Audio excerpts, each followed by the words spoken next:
ভাই দেন যে এই ঠিকানাটা কই কই জানেন কিনা?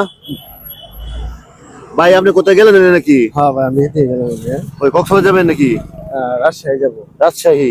আপনার সাথে ব্যাগ আছে, ব্যাগটা কি হ্যাঁ। আমাকে দিয়ে দেন।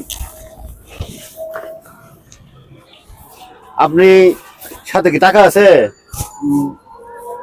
আচ্ছা। দেন মানি ব্যাগটা দিয়ে দেন। আপনি বাসে উঠে রাজশাহী চলে যান, হ্যাঁ? ভালো থাকবেন।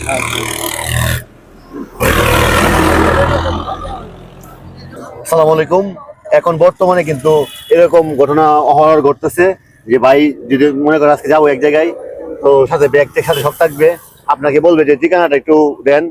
ঠিকানাটা দেখে ঠিকানা দেখতে যাবেন, তখন কিন্তু আপনার সবকিছু নিয়ে নিবে। মানে শয়তানের নিঃশ্বাস নামে একটা জিনিস ব্যবহার করার কারণে এরকম আপনি ভুল তার কেউ করবেন না। মস্তিষ্কের যে আপনার আছে এগুলো আপনার চেঞ্জ হয়ে যায়, যে কারণে আপনি সবকিছু ভুলে যায়, ও প্রতারক চক্র যাই বলবে তাই আপনি শুনবেন। এই জন্য এগুলো থেকে সতর্ক থাকবেন। অনেক সময় আপনার মাস্ক পরে আসবে, তারপরে আপনি যার সাথে কথা বলেন মাস্ক পরে কথা বলার চেষ্টা করবেন। ভিডিওটা সবাই শেয়ার দিবেন, সবার উপকারে আসে। সবাই ভালো থাকবেন। আসসালামু আলাইকুম।